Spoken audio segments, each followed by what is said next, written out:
Rachel recently started watching Cody Co a bunch after the Cody Co drama. Oh, good. Oh yeah. It's interesting because like it's just something I've never really watched before. It's like, you know how like people have like the gay stereotype, like it's a personality thing. Yeah.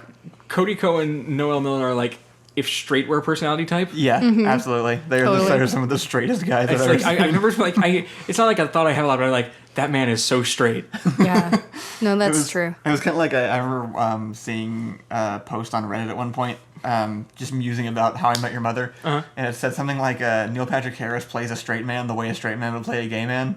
Which like makes sense. Yeah. But that they feel similar to me. Yeah. Yeah, we showed John his stuff recently. He's one of our favorite commentary guys. We watched like their entire series on the Love Island mobile game. Oh, I forgot they did that. I never saw it. Oh, I haven't seen that. It's hilarious. It's the best thing they've ever done, I think, probably, and that's because I've seen that in one other thing. So I feel qualified to say. Good Co is like kind of hit or miss. Like all of his jokes are okay, but then he has some just like really great ones, and I'm like, okay, well then I'll keep watching. I enjoy him, and I like and Noel Miller I actually like almost a little bit better than Cody Co. I found that I like them better together than independently. Yeah, I usually. I couldn't stand Noel Miller for like more than 5 minutes on his own. It wasn't like he was bad; he was just boring. I like Cody by himself. Only because when they get together, they definitely drop their age total by about 5 years. Yes, that makes sense. So Cody's less funny by himself, but when you put him together, you get a lot more like middle school boy jokes. Yes. But I guess I'm used to it. My favorite individual ones are... Have we started? Drew Gooden. Yeah, we're rolling, by the way. Hi, everybody. Welcome to Oops All Tangents. Oh, I didn't know that. That's okay. So this is a totally fine Oops All Tangent. Okay, My favorite individual ones are... My personal favorite is Drew Gooden because he's a combination between John Mulaney and Jon Stewart, who are some of my favorite people in the world. I thought that was probably the case. Sure. My favorite is definitely Danny Gonzalez.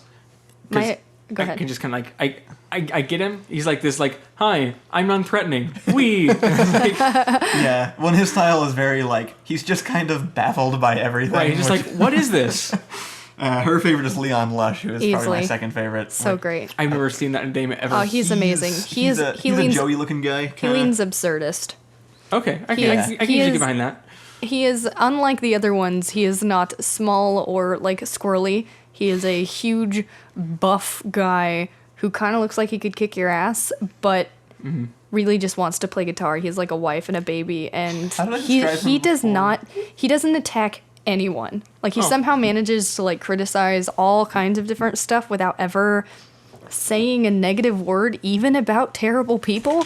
That's super interesting. Yeah, he's really impressive, and he's also, and then he leans absurdist and says just ridiculous I think I mentioned things. the other day, I was like, wholesome is the wrong word to describe him, but I can't come up with a better one. Yeah. All right. So this actually reminds me of my you should just keep this in mind for later. Well, I was discussing Metal Gear Solid with Kirk. Yeah. And he said, I just not really into Kojima, which is a fair opinion, even if it's wrong. But he's like, we were trying to like describe, because like the deal with Kojima is his themes are great. His individual stories are, I believe the technical term is batshit. Like, it's like absolutely ridiculous and like you can't, so what it approaches, it's like an impressionist take on video gaming. Like, if you look close, the brushstrokes don't look like anything. But when you zoom out, it all kind of coalesces. Mm-hmm. Yeah. That's just my daily Metal Gear Solid tangent. That's fair. Leon Lush says things like, let's see if I can think of a good example. He has a monkey doll next to him at all times that occasionally speaks. Its name is Nigel. Okay, yeah. Can we introduce him like he matters? His name is Nigel, and he's a monkey doll. Jesus, Kyle. Completely unacceptable. It's kind of weird. It is super weird. I mean, completely unacceptable, borderlining, like, just plain wrong, and it works every time. He also has an implied sexual relationship with the monkey. Yeah, okay, all right, that's different. Implied as being very nice. No. It's not an implied sexual relationship. He hates him. They're enemies. That doesn't rule out. It doesn't, no.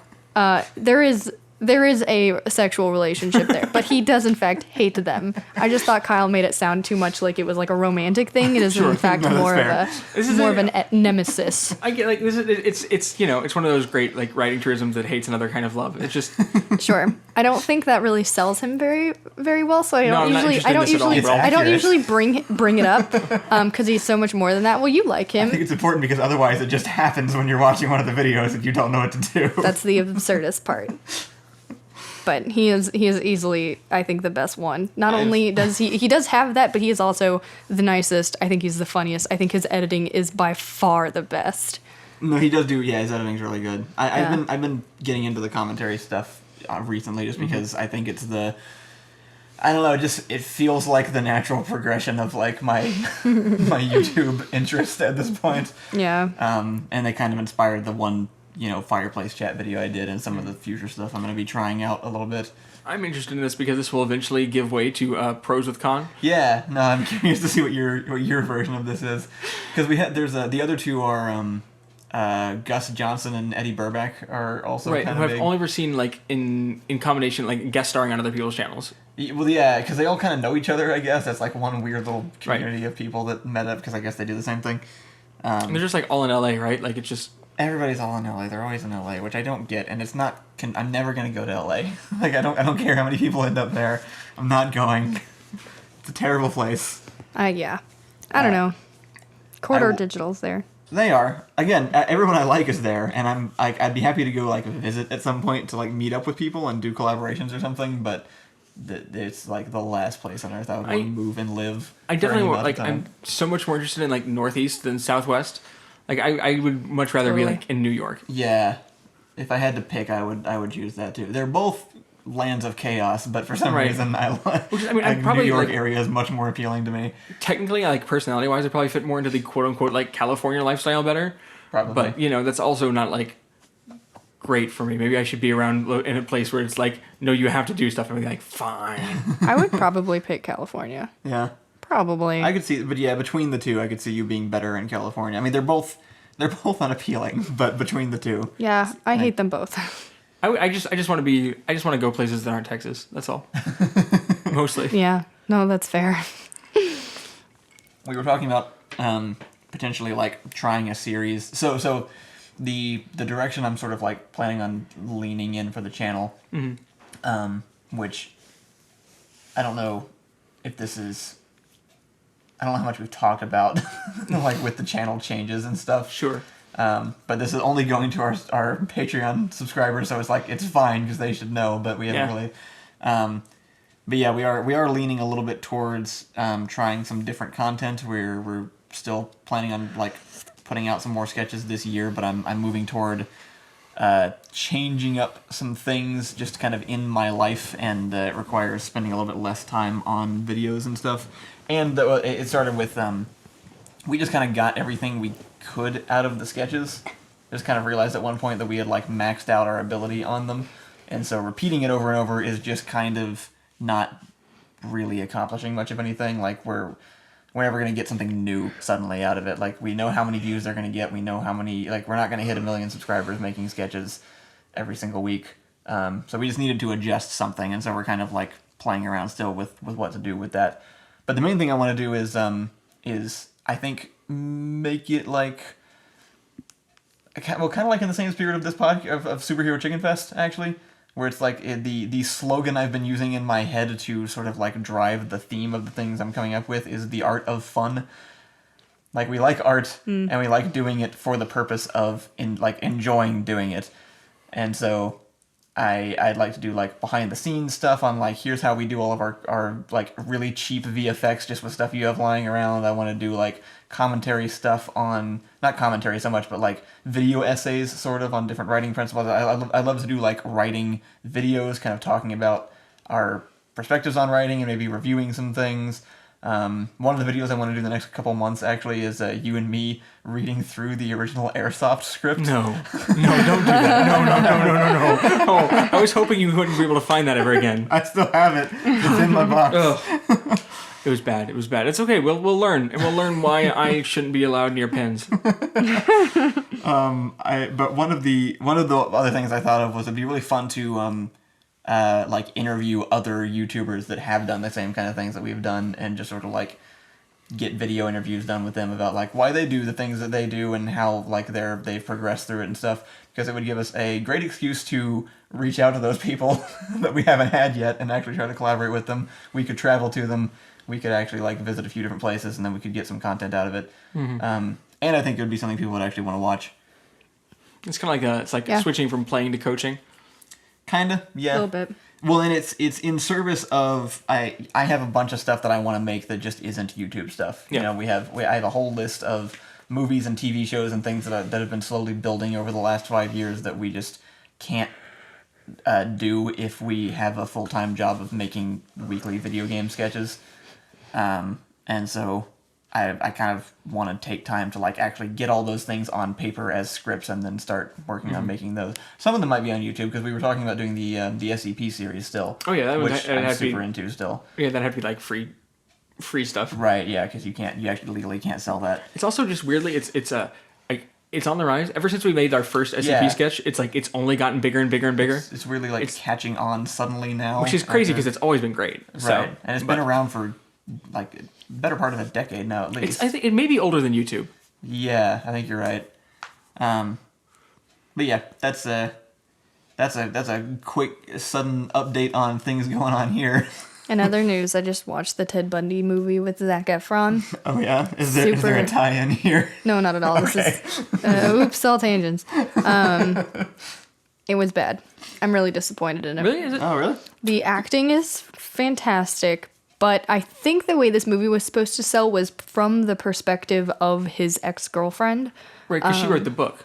Right, because she wrote the book. But Right. what it actually does is make Ted Bundy come across as a very likable, charismatic, extremely good-looking, good boyfriend and lawyer, and Yeah. that's it. Doesn't It's actually this is something. It's very interesting because it's very.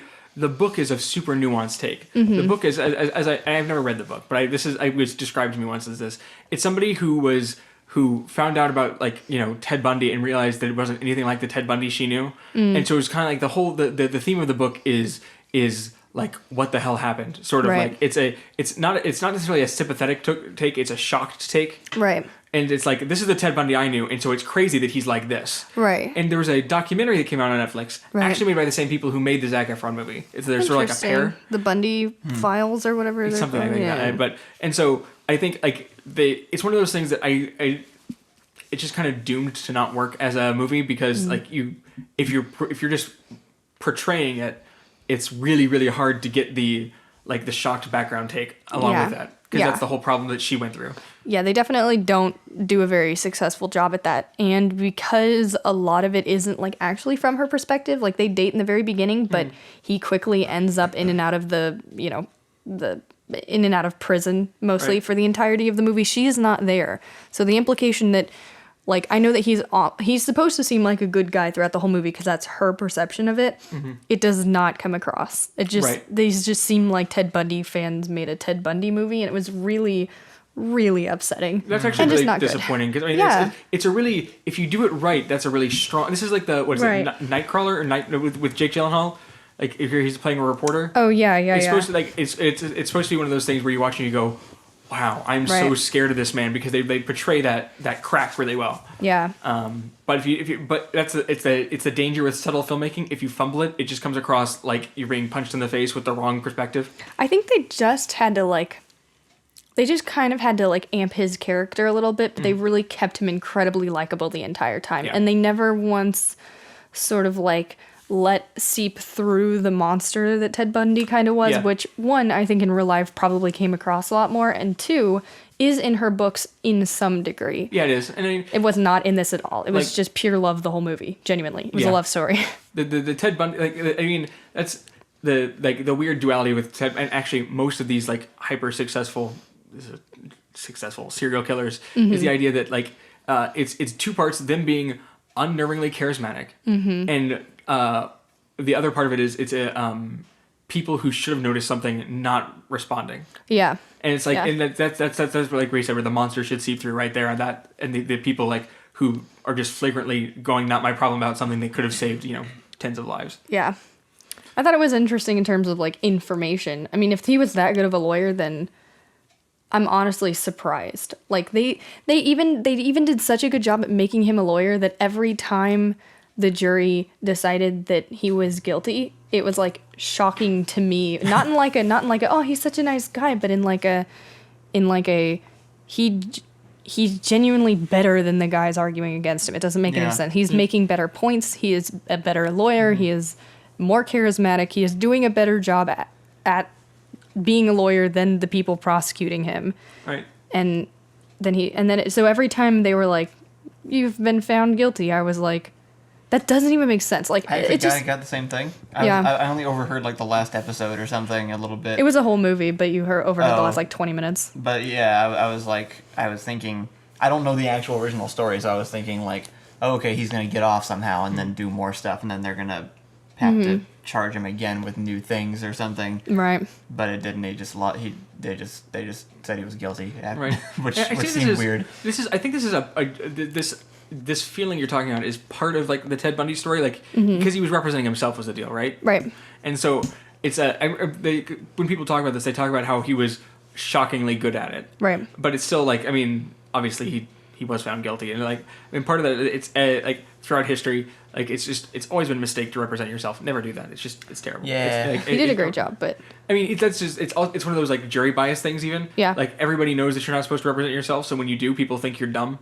And Yeah. it doesn't like it's just there have been people who, like the few cases where it's actually really worked were like Landmark. Like I believe I think it's Gideon v. Wainwright. This is this is the guy who was in prison and realized he was just reading the Constitution and found out that he had a constitutional constitutional right to a lawyer. And so he kept writing letters to the Supreme Court, and that's why we have public defenders now. Oh, huh. interesting. But it's like that's the whole idea is that like it is literally in the Constitution that you don't have to represent yourself, so Yeah. don't. No, I mean, so the prosecutors would obviously bring up some kind of point, and he would refute their point almost perfectly. And then they would kind of like pan around. Everyone would appear to agree. Even the judge appeared to agree. Like they didn't do a good job at making, I think, setting up the scene in a way that makes any sense. It was basically just like they built this guy up. He's super awesome. He definitely didn't do these crimes. And then at the very end, they were like, but he did. He's convicted. And it's like, wait. What did you want me to do with this guy? Like stupid reality getting in the way of my effective storytelling. It was just really weird. And I remember before it came out that there was like a huge controversy about it for like critics who had seen it because they just called it like a disgrace to the victims because it's just basically a love story. And really, I mean, they used Zac Efron to be Ted Bundy, and it wasn't like a Christian Bale kind of thing. Which I thought was going to be kind of cool, actually. Yeah. It was a good. Like, it could have been a really interesting choice because they picked someone that classically charming. So if they had, like, to clarify, Zac Efron had the ability to dive that deep and that crazy, and Yeah. it almost, like, you can see it behind his eyes.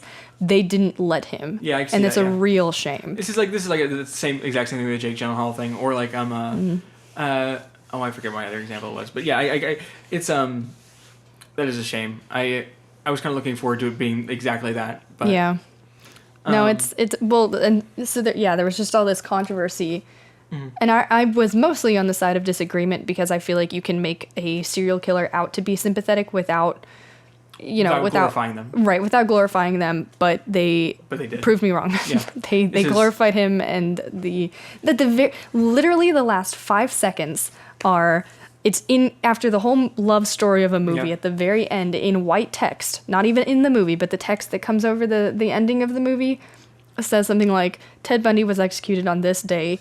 A few days before the execution, he confessed to the murder of 30 women. What, they really? expected they just throw there that were- into, like, subtext at the end? And then the screen goes black, and then it says, these are the named victims of Ted Bundy, and then lists all of them in white letters. And that's what they I suppose did. supposed to be going for like a stark dramatic point, but no, that you have to be for the white lettering on black field to work. You have to be feeling shocked at the moment. Yeah. Like, you have to be like, this is like a Schindler's List thing. Like you have to like feel like when your soul's drained out, that's when the white letters work. If you're going, hey, I liked that guy, then you're like, no, all this white text is dumb. I mean, yeah, kind of. It would be like watching, like, let's just use Civil War, right? Captain America and Robert Downey. Except that one has way more. About the one with slaves, but that's okay. No. Let's use this example. So that movie's way more nuanced in terms of attitude, but it'd be like you watch the entire movie, and then at the very end, it's like Captain America killed 30 people. He was sentenced to this. He was sentenced to death on this day. These are his victims, and you're just like, what? I mean, genuinely, that's the type of like. I'm not saying that they made him like a Captain America character, but the shock wasn't sure there. where you were going with your point for a while, but I think you made The it pretty shock well. wasn't there. It was just confusion. I wasn't Yeah. like, what? No, That's I too totally bad. get that now. Yeah. So don't watch it. It's not worth it. I told you everything. Tangenting onto unexpectedly and perhaps unrewardedly amazing acting. I finally watched Good Omens. Oh, okay, really? I've yeah. been wanting to get Yeah. to it. Is it good? So it's a very solidly cute, Okay. and it is the thing is it's very very faithful to the book, which I read on my plane plane trips recently, and it's the book is by Neil Gaiman and Terry Pratchett. Right. And Terry Pratchett is one of my longtime team. what? Because it's a promising team. Oh yeah, and this is in 1990 when they were like it was pretty early on in their careers okay. actually.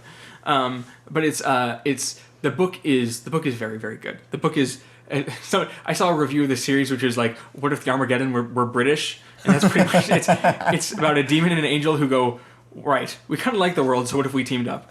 So David Tennant is amazing in it. Like Yeah. sometimes I've seen clips. He looks fantastic in it. Like, he looked like because David Tennant is an incredible actor. Like he's Yeah. just like he's a powerful actor. So there's sometimes when he like the rest of the scene seems silly because he's acting so well. Like he outacts the rest of the production. Like or Oh my God. it's like kind of a light and silly show, and sometimes he'll just get like to a depth that you're like, damn. oh my god. Oh crap! Now we gotta watch it. It has the same problems as the Hitchhiker's Guide to the Galaxy movie, which is because it's written very similarly. Which is that It's like clever writing that doesn't translate very well. yeah. So they have the voice of God narrating. Okay. Which makes sense because God is a character in the book.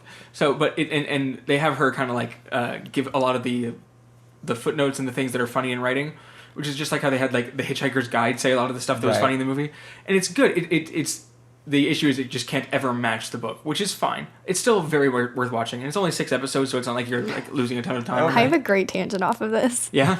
Yeah, so Kyle and I attempted to do, like, we've been throwing out different ideas for channel stuff and Yeah. commentary stuff, and so we came up with this idea just to see, it didn't play out as well as we had it in our heads, Yeah. but it was this idea that we would throw out either historical events or historical people and just kind of vaguely draw on, like, memories that we have of them to see if we can remember history even close to accurately. Oh, okay. So Yeah. We're this is both just terrible. sober drunk history. Yeah, kind I, of. I need to show you Drunk History still, actually. We Have should you ever watch seen that Drunk after this. History? She hasn't. No. Oh my god. It's Okay, amazing. Sorry, go ahead. but I decided to pick Joan of Arc at one point, and it was and the reason I was able to draw on Joan of Arc is because I grew up watching the show Joan of Arcadia, which Kyle has not seen. Have you Never even seen heard it? of it. I remember the commercials. This is What If God Was One of Us, right? Yeah, that's the theme song, yeah. and I guess kind of the point of the show to some degree, but I was explaining to Kyle that it's like an ABC Family drama. It's like kind of Dawson's thing. Creek, but with a slight. Yes, but with like an angry 16-year-old girl playing the one that communicates with God regularly through like people that show up. And I just cannot get, like, I want to rewatch the show. I know it's not as good as I remember. It's actually probably wasn't good when I was watching it, but I have so much like feel for it. Right, actually, it's interesting because like so many shows I remember from back then aren't good. Yeah. Like it's like Gilmore Girls is the only one that still holds Yeah. up. I feel like, and Gilmore Girls, even the first half of the first season's a little shaky. Like Yeah. before they decide to turn a bunch of the side characters into real people. Right. Like remember when like the first like 6 episodes, Luke is actually just cardboard, like just absolute cardboard. Well, you had mentioned that like the show is like solidly cute. Yes. And I immediately just started like popping up all these different examples of that in my head. Joan of Yeah. Arcadia is definitely one of them. There was another one called, and he didn't heard of it. I don't know if you have either, but it was called Dead Like Me. Yeah, it's actually I always get those confused actually. Yeah, because that's the one where the toilet drops on her from the sky and Right. she dies. And then there's other things. Someone somewhere recommended to me iZombie. Was it you? No. It wasn't I you. Zombie was one of those early ones that was on Netflix that was like one of their early. Like, it was Yeah. just always on my Netflix homepage. I just Yeah. would see the posters and just shake my head and move on. It's the idea that you take a big concept and you turn it into like a you kind of like lean into the cheesiness of it, Yeah. and you make it like The Good Place. The Good Place is the most successful version of I this, think you're taking right, this yeah. really broad, deep concept and then turning it into a network television Right. show, Right, actually, Almost and it like- working. Yeah. And those are always the cutest shows. One you thing know? it's like one thing I have that Good Omens does really well because it's like you're right. It's very easy to see it kind of turning that way. Is Good Omens has a very definite like story arc. Okay, it's, yeah. it's not that's actually important. a sitcom. It's That's a narrative. That's actually Right. why The Good Place works too. Yeah. It sneaks it on you, but like it Yeah, has it's got like actually like a narrative thrust. Yeah. Yeah. It's And it's just like Neil Gaiman helped with the screenplay. Okay, that's good. It's really cute. Like the last. Sorry, I'm showing him a picture of Joan of Arcadia, Okay. which Like, is just like the very most 2000s. classic. Oh yeah, like, it's with all the lowercase letters and everything. Yeah, truly. There's kind of one of the saddest things. The last 20 pages of Good Omens are just interviews, like basically writing responses that Neil Gaiman and Terry Pratchett did, because the book's been re-released continuously since 1990. It's a cult classic. Okay. And so I didn't know it was that old. Yeah, I didn't either, because I've been sitting around forever, but no, it's that old. So like at like the 10-year anniversary, they did like a re-release with a bunch of like additional interviews with him and stuff. Yeah. And so the very last paragraph on the last page is talking about asking both of them whether or not they think there'll ever be a movie adaptation. And their joint response is like, Neil Gaiman is hopeful, but Terry Pratchett doesn't think it'll ever happen. And then he died before it happened. No. I mean, so the last sentence is like, he'll believe it when he's sitting next to Neil at the premiere or something. So apparently for the premiere of Good Omens, they took his very famous hat and they set it with a bag of popcorn next to Neil Gaiman. Oh. Yeah. So sad. They also, like, this somewhere in the back matter of this book, they also gave what I think is probably it's the only time I've seen anybody try and, like, shade Douglas Adams. Because Terry Pratchett writes in a style that is very similar to Douglas Adams in a lot of ways. I know this name. Who is this name again? Terry Pratchett, Discworld? No. Wait, Douglas Adams? No, Terry Pratchett. Oh, okay. Terry Pratchett. So it's the Night Watch. It's Discworld is his big deal. Did he write books? Yeah. I think I've heard his name a lot too, but I guess not. Is he? I don't know, Casey Johnson and the Lightning Bolts. I don't remember. It's that show that came out. It was the movie with the guy, black hair, blue eyes. There are a whole group of them. They go around lightning. Who am I thinking of? I know what you're talking about, but I'm suffering of? from that thing where the second you give me the wrong answer, my brain can no longer pick up the Actually, correct do you know one. why that happens? Just Why? So the idea is when your brain goes into search mode, the first thing that it does is it locks out things that aren't relevant. Yeah. And so if your brain does that poorly, or just a little bit off, it like, because the number one thing that AI has a problem with is My brain does that so poorly Right. all the time. it's like it'll accidentally lock off the correct thing. Yeah. What is this movie? It was like so. The movie with the which one? It's the boy with black hair, blue eyes, and They made one movie off of it. yeah, but didn't and the keep doing lightning. it. It's the kid that like fights the Greek gods or whatever. Yes. Oh, the Lightning Thief, Percy Jackson. Percy Yeah, Jackson. yeah, Percy I- Jackson and the Lightning Thief or whatever. Could have just said the one that made everybody take Latin for the last 10 years. I have no idea what it is. It's a huge influence on my career. Did Terry Pratchett write a series kind of like that? Like, did he do a young adult? Not really young adult, I don't no. know who he is then. I'm lying. He's like Discworld is his big deal, and it's know it's written a lot like Hitchhiker's Guide to the Galaxy. Okay. But Okay. so somebody Neil was right because they had them each write like a big long spiel about each other, which is very cute. And at one point he says, people say that he writes like Douglas Adams, but the main difference is that Terry Pratchett enjoys writing books as much as Douglas Adams enjoyed avoiding writing them. It's like, ow. I mean, that sounds accurate. Right, based it's on what like, that hurt me on a personal level because it's too true. Douglas Adams honestly seemed like the kind of he seemed like the same kind of writer that I was an animator, which Right. is he must have really liked having the finished product, but didn't seem to like actually doing it. This is specifically something Neil Gaiman said about Terry Pratchett. He's one of the few writers who like because there's a very famous George R. R. Martin quote about him saying that he likes having written but he hates writing. Oh yeah. Yeah. Him for sure. And so Terry Pratchett's one of the few people who likes writing as opposed to likes having written. Yeah. Which is why it was a shame because he died at like age 64 from a weird version of Alzheimer's that made him go blind. It was like it manifested through physical ailments as opposed to memory stuff. I didn't know it could do that. Yeah, it was early onset and he lasted for like 8 years or something. Yeah. But it was a shame. Anyways, the book was fantastic. Well, cool. And so you should watch the TV show because that's the cute thing. So there's a bit they have a gag where like the idea is that this demon and the angel have been there since Eden and they've kind of like shepherded different parts of the world and they eventually come to this arrangement where like they're always kind of helping each other out just like to cut down on paperwork. And so there's this amazing sweeping cold open in the third episode that lasts for half the episode. It's just them meeting up through different points in history, which nice. actually wasn't in the book, but Neil Gaiman kind of helped them write with it. Yeah. But so it's they're meeting during a rehearsal of Hamlet. Which is cute because it's the first time that anybody has ever filmed a TV show or like film in the actual Globe Theater. Okay. So they're actually in like the place that Hamlet was performed. Yeah. but it's also great because like they're just like wisecracking back and forth, and at one point they get like they do. It's a pretty classic gag where one of the actors says something and Shakespeare goes, "I like that, I'm taking it." But they had David Tennant say it, not only because he's done that before for Doctor Who, but Right. because he Yeah. has a very famous Hamlet adaptation. Yeah. So he just got to like go like all like into his Shakespearean Hamlet mode for a second, but as like this demon with red eyes, it was great. Have you even seen all the things that David Tennant does to show off his acting range?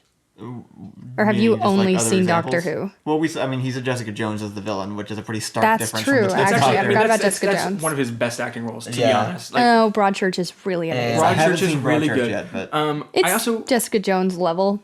there's so- also Fright Night, which is one of my favorite counterexamples.